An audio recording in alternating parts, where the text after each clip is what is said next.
Ekkin. Through its centuries, the Empire Noria, like many of its kind, has unceasingly grown through the consumption of peripheral lands. Some, like Old Elon, only bent the knee after military defeat in a war the city-state waged against the Empire. Others, like the polities of Erdonia, Nornia, and Vilnia, joined willingly, either through preemptive surrender, bequeathed inheritance, or proposed cultural kinship. Others still, including Volas and the Nemorias, entered via royal marriage. Some, however, like Viland, once the Holy Kingdom of Kertar, required their complete destruction and the scattering of their people to the winds. From Gaius Aetion's Norian History, Book 2, Chapter 4, Sections 1 through 3. They took the arms and left the bodies. They belonged with the rats, the bits he and the others hadn't already scavenged. Donned in dead men's armor, whatever bits had resisted their lifeblood, Ekkin, Bruno, Valerius, and Corpse Hands approached the western gate. One, though, carried more than arms, for through cloak and mail and cloth Ekkin's chest gnawed with the dead captain's parting gift. Useless! Ekkin gritted his teeth, every step a beak tearing beneath his breast. You couldn't even resist a single blow! Weakling! Despite the pain, despite the vulture at his ribs, he endured, until they finally reached the western gate. Flanked by the city's walls, it emptied out into a plaza with a large, painted bronze statue at its center. Illuminated by a nearby bonfire's light, Ekkin recognized it as a local deity, one outside the Triarchy's order and its pantheon of sanctioned worships. Sword in each hand, Aziz Monomachos, Aziz who fights alone, gazed south. Wearing only a plumed helm, the statue's coppery skin glistened, save for the heart-sized hole in his chest where shadow still reigned. Ekkin could not remember what heroics had caused such a wound, only that no matter what they were, this god was nevertheless little more than a demon in the temple's eye. Beyond the god, the gate itself was a small, huddled thing, its house accessible only by a single door to its right. It would have been so simple, if not for the nightmare. 6 and 4 and 4 blocked their way, mercenaries all, their helms and spears glinting red in the bonfire's light. The first group huddled around it, while 4 more aimlessly paced back and forth around the plaza. 2 sat off to the side, passing between them a clay cup billowing with steam. Only 2 actually stood guard, flanking the gatehouse door with spears pointed to pierce the sky above. Look at them. Corpse Hands smirked contemptuously as the 4 of them peered around a nearby corner. Too many for us, I fear. You have until dawn. Yes? Ekkin winced, a hand against what he felt to be 2 broken ribs. Yes, the attack is for dawn, if not earlier. Then we have little time as is. Corpse Hands looked up. By the stars, I would say we have maybe an hour before light claims us. What do you propose then? Valerius spat, a hand on his forlorn saber. The same axiom guiding you 3. Corpse Hands met his gaze. To seize by trickery what force cannot. Several days I endured here before my imprisonment. As such, the streets of this city are no great mystery to me, nor its weaknesses. Go on, Bruno requested. Eyes alight, Corpse Hands pointed into the square. Although disparate in form, humanity is united in body, and as such all works of men copy the body in structure. Just so with the city under siege, like a wrestler their foe, one may see that to strike a particular organ or joint will cause the body to founder. And it seems Queen Carmene, guarding her citadel with the rest of the true Navrians, has forsaken the bones for the heart. Most unwise, I would say. Valerius raised an eyebrow. What? South of here, Corpse Hands continued, there is a house where lives the spirit of the Emravid herself. In this house is a sacred pool which collects the body of the god. In this pool are sacred geese. While grand, this house is regrettably old, its flesh and form oiled wood.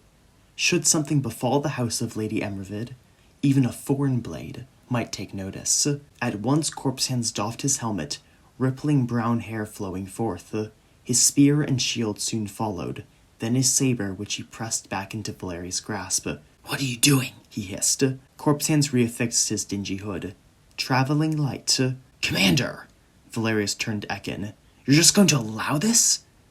Ekkin thought a moment, trying to ignore the throbbing pain in his side. "Would you truly trust this nameless man?" Ekkin winced. "Corpse hands?" "Yes." The man looked him down, flame in his eyes. "You said your name was something of no consequence, right?" Ekkin asked. "Is that still true?" "A name," Corpse Hands replied, "matters only in terms of the deeds it represents, and I have yet proved myself in things said, shown, and performed." "Commander!" Valerius fell to a knee. "At least let me accompany this man. What if this is yet another ploy?" "If a ploy this was," Corpse Hands replied, "you would already be dead." "What did you—" Corpse Hands paid him no mind. "My Lord Helster, grant me this task alone. Another head and set of hands would only bloat me. Besides, his are needed elsewhere." Without another word, Corpse Hands turned to leave. "When dawn approaches, look above, for I put my defense in the justice of what I say." Ekkin looked up, even now seeing that the starry dark sky had grown ever so lighter. He inhaled sharply, mouth shut with chagrin. "Hurry quickly," he finally said. Valerius opened his mouth to speak. Ekkin silenced him with a hand. Scowling, Ekkin's legate rose, unsheathed a saber, and handed it to Corpse Hands. "You'll need this." Corpse Hands took the blade. "The other? How kind. When the signal comes, go to the door. Tell them it is a shift change. Once alone, knock 3 times, then twice again. The rest can be done in the dark." With that, the former prisoner ran south, silent as snow. While Valerius' gaze trailed after him, Bruno shrugged and went still against the alley wall, keeping them hidden. If he hadn't known better, Ekkin would have thought him asleep. "And now we wait." Ekkin gritted his teeth as he took a seat against the wall. But, whereas the others rested, Ekkin couldn't. His mind and body alight with pains real and imagined. "Useless," he swore. Ekkin got up and peered into the street. One of the gatehouse's janitors was leaning on their spear, gazing longingly at the 2 mercenaries sitting against the wall and the clay cup between them. "Disorganized," Ekkin scowled. "Indolent. Worthless excuse for mercenaries. But those Kertari still outnumber us." He gritted his teeth. Why did the histories make these things seem so easy? Trap them in a valley, poison the wells, give gifts then attack during the truce, know their festival days and attack then, flood the field with rising tides or a broken dam, attack from a direction deemed impossible, trick them. But those were the feats of generals facing down nameless hordes. Ekkin had no high ground, no wells, no wine, no truce days, no sea, no dams, no ropes and wicker soldiers. Only 3 men down on their luck behind the enemy's walls. He had to wait. The fire blinds them, Ekkin considered as a soft breeze began to blow. Like the prince of beasts, his acolytes. That could be our advantage. If only he had some Inquisitor's tools, smoke and spark and those fell blades whose wounds never truly healed. Ekkin cursed his wishful thinking, imagining in turn the statue jumping down from its pedestal to wreak doom upon him should he try such a harebrained assault. He shivered in the waxing breeze, though just as soon ceased as on it wafted a smell familiar. At once he was a boy again, suffering a similar sort of wound. He was 7 and a tree branch had caught him while riding the fertile foothills of Mount Viridian, those whose southern tip touched the plain of Alaya. Broken-ribbed, he had been carried back to the mount and its levels of terraced gardens in the arms of a knight. Up through each he had been lifted, through the plums and apples and strawberries to his father at the mountain's peak. Carla, just a girl of 9, had been furious. "It's not fair!" she had screamed as he went to see their reclusive father. Junilla had been there too, yet to be sold off to the Pocherids. She hadn't even given him more than a glance. Ekaterina would have made herself scarce, had she not been married off for a ring a turn of the Red Prior. They found his lord father where he spent most every day, the castle's 7th terrace and its vast plots of flowers warming in the summer sun. He was waiting next to his favourites, a bed of coneflowers wide and ripe as a lover's kiss. He had been less than 50 then, even if he already had looked 10 years older. With him were 2 attendants, his legate Sir Dolon Murrow and his first daughter, the Lady Amara Helster. Together they were everything he was not, quick and cunning, supple and succinct. Compared to them, Lord Eckhart seemed even more thin, brittle, and broken. Broken. Bitter was the truth of it, the story Ekkin had been raised on. Fathers were often heroes in their sons' eyes, and Lord Eckhart Helster had been. the generational product of countless decisions, debts, and deals, even the reforging of fortune into its current shape. He was meant to be the one, the golden child destined to restore the Helstred's glory and lead them into a new age as first among the great clans. Only Lord Eckhart had married young, and his beloved wife, the late Lady Julia, had died bearing his first child. Many said part of him had died with her, for Lord Eckhart was never the same again. He had remarried, that much had been expected of him, but even before his second wife's death, the castle had long whispered of the lovelessness in his and the Lady Caris's bed. At dinner, a seat and cup of wine was always set aside for Lady Julia, and when the lord decided to hear petitioners, the one to his right was likewise left empty save for a single silken glove, as if to say Lady Julia was only out and would return in a few short minutes. 3 more daughters his second wife had given him before she too joined her rival in death. Those, each lovelier than the last, Lord Eckhart had allowed to marry. Amara though he forbade, instead keeping her by his side as his legacy withered around him. Then they had found Ekkin. The scent of coneflowers on the air, Ekkin remembered how his father had risen and reached out to embrace him and ask what had happened. When Ekkin had lifted his tunic, his frail father had bent down and kissed the spot where the pain was greatest. Then, leaning on his stick, Lord Eckhart had gathered flowers and herbs from the garden and ground them into a poultice to numb Ekkin's pain. Every flower, like all things under the sun, his father had whispered through dry, cracked lips, is unique to itself. Each has its own part to play, its own way to be grown, even if it may seem strange. That's what separates the good gardener from the bad. The good gardener knows each plant has a use, even the weeds, and should not be faulted for its nature alone. You must not forget that, my son, lest you prune what you had ought to pick, and pick what you had ought to prune. I will not forget, father, Ekkin whispered, returned to the smoke and stone of a siege city. The heavens were creeping slowly towards morning now, and Ekkin could feel exhaustion tickling the sides of his eyes. Yet there was no signal, only the fearful, silent advent of dawn above. He shuddered. Eventually, Valerius could take it no longer. Vera's hips! He jumped to his feet. We go now! No, Bruno replied, not even opening his eyes. We wait for corpse hands. Wait! Valerius clenched his forlorn saber. We have done enough waiting. Every minute stayed here is one wasted. Don't you see? That vulture's flown away and left us to rot. We must go now. Never mind the cost. We're dying either way, but at least now it won't be like dogs. I think you need to calm down. Ekkin tried to mask his own mounting panic. Calm down? Valerius barked. You're all frozen up. You're the one who needs to calm down. I'm perfectly calm as one ought given our current situation. How many are out there? Ekkin peeked around the corner. 10 and 4. Then we'll make do, growled his legate. With surprise, that'll be 10 and 1. Quick work, 8. Strategy, 5. That we can do. Bruno, you and I are proven warriors. What say you? Valerius' comment, or rather its lack, stuck a thorn in Ekkin's heart. Ekkin wheezed. I am... Why do you so doubt our friend? Bruno interjected, eyes open. Friend? Valerius bared his teeth. That man is evil. Even now he likely plots our demise and the demise of all Noria. Valerius! Ekkin snapped. Commander? For a moment the rage died in his legate's eyes. You gave him your sword. Ekkin gripped the hilt of his. You pressed it into his hand. If you didn't want him to succeed, you wouldn't have cut him down where he was. Valerius' eyes went wide. He needed it. Imagine what would have happened if I had denied him and he succeeded. What then? And if he failed, then it would be on my hands still. I had 2 anyways. Now I have... Valerius fell to a knee. Commander, your leadership and acuity have brought us this far. I have never doubted you nor your ability. Tell us what we must do to finish the mission. No. Even without saying it, he knew. I will not. Please. Valerius raised a hand. It might be the only way.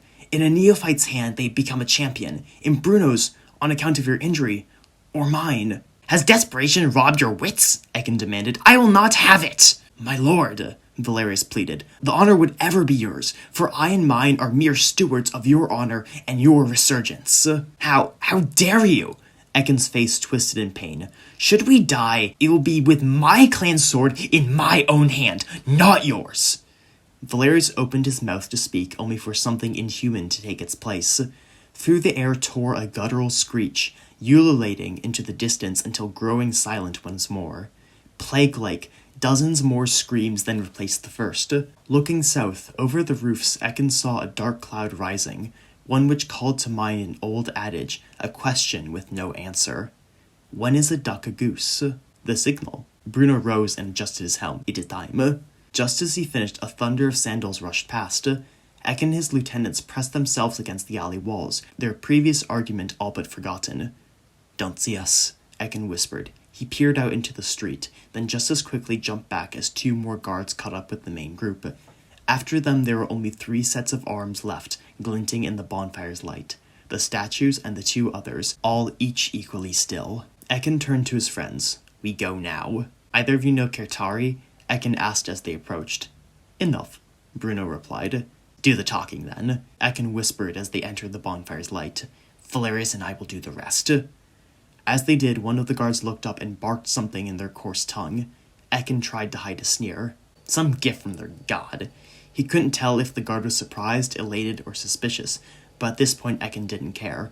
Once he was 2 steps away, Valerius rushed forward and slid one of his throwing knives across the guard's throat. Before the other could respond, Ekkin put his own thrusting dagger through their neck. Bruno caught them as they fell, and together the 3 dragged their bodies somewhere where the flames did not burn so bright. Overhead, the sky was growing lighter. "No key," Valerius whispered after a minute of searching. Ekkin turned to Bruno. He shook his head. "Prince of Beasts," Ekkin swore, thinking of what to do. He turned and ran back to the gatehouse door. "What are you doing?" Valerius hissed, but followed nevertheless. Ekkin stopped at the door and knocked, 3 times, then twice more. "Greetings?" The eye-hole slid open, the Kertari mercenary behind speaking in Navrian. From behind Ekkin, Bruno said the same words as he had to the others. Ekkin hadn't heard him approach, and had to clench his teeth to avoid turning his head. Turning his head would have ruined everything. The guard said something else and unbolted the door. It was not even half open before Ekkin charged through and gored them through the belly with fortune. Ekkin twisted the unnaturally sharp blade and pulled it clean, letting death enter where the true orichalcum had just left. The guard fell. Ekkin made way for Bruno, then Valerius, who barred the door behind them. They were in. "Now then." Ekkin cast off his shield and gripped fortune in both hands. "Who's ready to become legends?" Bruno unslung his claymore and dipped it in the dying man's throat. "I am." Valerius guarded the door as the others crept up the stairs and into the gatehouse. It was 2 rooms, one to house the guards, one the winch and lookout. There were only 5, mercenaries all, 2 to run the winch, 3 to guard the operators. They had killed the 6th. The first didn't see Ekkin until it was too late. He exhales as the dead mercenary hits the ground, a flower beneath the farmer's plow. The heir to Mount Viridian winces, his ribs hurt. The second rises, managing to block the heir to Castle Vycroft's first blow, then the next, but the one after sends them crashing to the ground. Bruno and Ekkin finished off the third with ease. "Alright, listen up, you shits!" Ekkin yelled at the remaining scarcely armed men as he and Bruno burst into the winch room. "Open the gate!" The 2 mercenaries looked at each other, faces pale. One drew their sword, a pitiful thing, and charged. Ekkin sidestepped and took their arm off with Fortune's sharp blade. By the gods, how his ribs hurt. The weasel fell to the ground, screaming before Ekkin stuck Fortune in their mouth and sliced it out the other cheek. That managed to shut them up at least. He hadn't missed the tongue.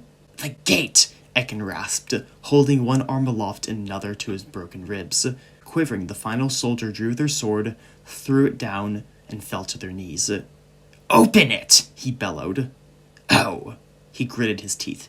"Useless!" Ekkin cleared his throat, only to realize he didn't remember the Navrian word for gate, much less door or open. "You speak Norian?" Tears began streaming from the Kertari's eyes. "Norian!" Ekkin shouted again. When the guard didn't respond, he turned to the other, their mouth a maw of red. "Idiot!" Ekkin swore. "The thing!" Ekkin said in Navrian, motioning with his hand the act of pulling a winch. "Do the thing! Now!" The Kertari mercenary cowered where he was, petrified until Bruno stepped forward, the foreigner's tongue again on his lips. The guard at once scrambled to the winch, but stopped in the path of Ekkin's blade. Ask him how many there are in the city, Ekkin ordered. Bruno turned to the guard and asked. 500, his companion replied. Their company was 500, half the size of the other Qatari company. Both have since lost half that. Ekkin lowered his blade and sneered. Seems your god has failed you again. Guess he never really loved you in the first place. But if you wind worshippers really hold him in so high regard, why don't I send you to him right now? Bruno stared blankly at Ekkin. He turned to the mercenary and spoke a few short commands. Snot leaking from his nose, the mercenary nodded vigorously and began struggling against the winch. Click, click, click. As the mechanism turned, Ekkin flicked the blood from his blade. An eye still on the struggling guard, Ekkin looked west. Captain. Although the sky was brightening into a long pre-dawn gloom, the field of battle was still dark. Ekkin shuddered, imagining the ranks of hungry legionnaires waiting there, 1,000 eyes and as many blades. Captain. They will want blood, Ekkin realized. They'll think it owed to them. After the siege, it's my job to give it. Bring that battlefield inside the walls. His stomach tumbled. Captain. The care was gone from Bruno's voice. What? Ekkin snapped. Click, click, click. Here. Bruno beckoned him over to the body which Ekkin had cut the tongue from. Despite the growing pool of blood around their face and shoulder, the mercenary was still alive. All men, Bruno pointed with his claymore, deserved to die well. Bending down, he whispered a few words to their former foe. Struggling, the soldiers sat up on one arm and closed their eyes. Saying a few more soft words, Bruno readied his blade, raised it, and took off the man's head in a single swipe. In its wake bloomed red flowers. Ekkin gritted his teeth as something bubbled up from his stomach. It was shame. What did you say? Click, click, click. I asked him if he wanted to die, Bruno said finally. Suddenly the clicking stopped. The surviving mercenary turned, gasping. Then their eyes found what had once been their friend, and they fainted. Beyond the gate, small petals of light were beginning to bloom. First one, then another, then 10, then 20. Good, Ekkin heard himself say as they began growing larger and larger until hooves emerged from the dark. Inside the plaza, 20 guards had gathered, spears lowered to meet the coming threat. It came with fire and sword, many wielding torches as well as steel. Leading the charge were 2 knights. One wore ruddy armor adorned with scales and lion claws, a cape of gilded purple billowing behind them. The other, riding the largest warhorse Ekkin had ever seen, wore clinking black plate inlaid with yellowed images of perdition. His helm was that of a demonic cyclops, incense of pepper wafting from its central eye. Dominic Terrence and Eleator Knox. Riding through the gate, the Magister wore raised high his weapon, City Taker, 4 cubits long and a 5th as wide. City Taker was less a sword than a sharpened slab of reworked orichalcum. It was said the wars of the Interregnum had birthed it, countless ancestral swords sacrificed to form one abominable blade. And here it'll work its woe again, Ekkin shuddered, just as Nox did to the survivors of Tegia's Hill. Lord Nox struck down the first defender in a single blow. Using the colossal blade's momentum, Nox leapt from his horse, crushing another soul as he landed. Butchery followed as Nox cleaved through steel and flesh like a god of war, leaving behind a sea of his victims' commingled lives. One guard raised their shield in defense. Nox left him with the others, shield and skull and spine split in testament to his butchery. By then the Knight of the Crown had dismounted, only to catch Ekkin watching from the gatehouse above. For a brief moment their gazes met, until Sir Dominic turned around, inhaled, and unsheathed the crown, a prayer on his lips. Merely steel, the crown had once been given to Danos the Red, Melanthios the Great's companion in his war to free Myconaya from the Chilean yoke. The lion in the grip said that, during his epiphany, a young Melanthios had found 2 swords deep in the earth, the first to be raised against Shelamon in what would become the War of Unification. One, Melanthios' sword, had been called Judgment.